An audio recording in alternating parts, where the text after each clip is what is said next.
Well, good morning everybody. This is Jason with Surviving Alaska. On my way to work. As you can see, there's the pickup. And you might wonder what I'm doing. Just hanging out in this little wooded spot. Of course, I'm in town heading to work, like I said. Obviously there's buildings around. But it's fall here and it's mushroom season. And in Alaska, there are two mushrooms specifically that I've been going after this year. And that is the birch bolete and the king bolete. Now the king bolete, in the ancient times in Rome even, was only fed to high uppity people. Emperors, wealthy people, so on and so forth. And I've collected some from this area already. And I came in this morning to see what else they might have, if anything has regrown.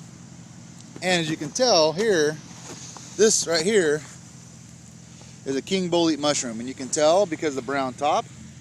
If you're looking at the base, you get the big, fat, wide base. And also underneath, it's got pores instead of gills. This is a huge find. This is great. And you feel it, it's nice and firm still.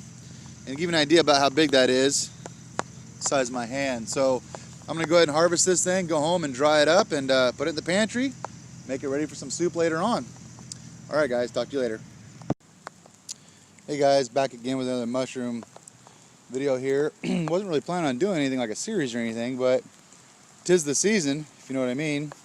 If you walk over here, you can see one forming right here. That's probably going to be a birch bolete. I'll actually pop that up and check it out. And then I got one right here, which is a birch bolete. Now, the boletes, like I said on the king, on the other video, has pores. And if you look underneath here, kind of hard to see, but see, it doesn't have gills, it's got pores. Now the birch boletes, actually all the boletes rather, have pores. You hear cars in the background. Like I said, I'm on my way to work. But the birch specifically will have pores like this, and then it has these black scales along the stalk. And that's how you can tell, for the most part, you got a birch. Now you do want to get a book for your local area, obviously, when you're mushroom picking, because you don't want to get the wrong kinds. For instance, in this area I'm at right here, let me walk over here and show you this little guy. This little mushroom right here, these white speckles on him, that is no bueno. That is a poisonous mushroom, and they're all over this area. That's when they start out. When they mature, they look something like this. Give you an idea. And yeah, they're not so good. These are what a lot of people will eat to feel funny, you might say, get a high, but if you eat too much of them, they can be toxic. So I don't recommend it for any reason whatsoever. Over here it looks like I got another bolete. Let's check it out. Oh, that's a big one, looks like, right there. Now when you're harvesting these mushrooms, you want to check for firmness too. And that's good and firm. And get my knife out here. Just pop it off at the base like so, like that. And that, my friends, is another king bolete. You can tell because the stalk here is white, kind of widens out at the base here. A lot different than this birch that I harvested with the black scales. You can see that. So I'm gonna poke around here some more and see if I can't find some more boletes. Again, these are very, very good to eat. There are some boletes out there, or some lookalikes rather, that you have to know what you're doing, obviously. So like I said, check with local experts or get a local book.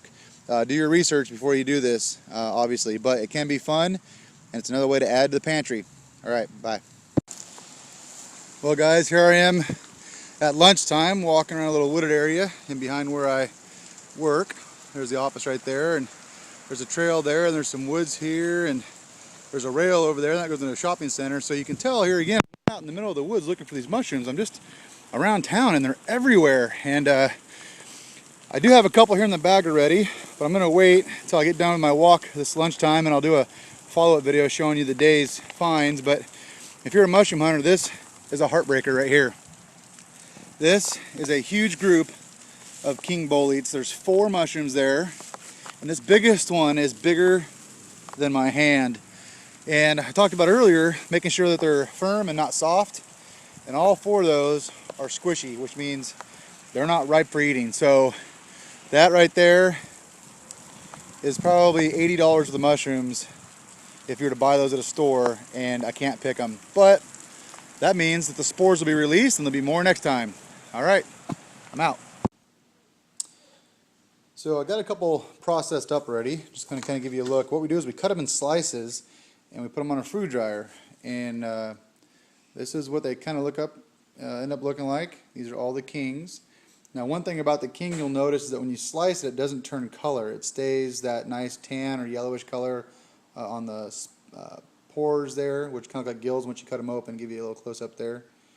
But the meat also stays white. Now with the birch boletes, when you cut them, they'll turn a black color and kind of turns a lot of people off by eating them, but they're fine.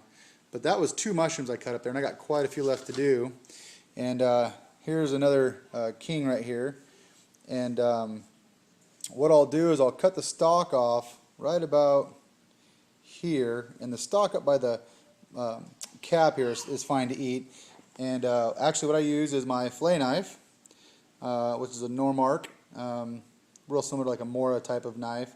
But I use fillet knives for quite a few things actually. For meat processing, pretty regular knife I use. It works really well for most everything. So but I'm going to slice this up again and kind of showed you the finished product over there.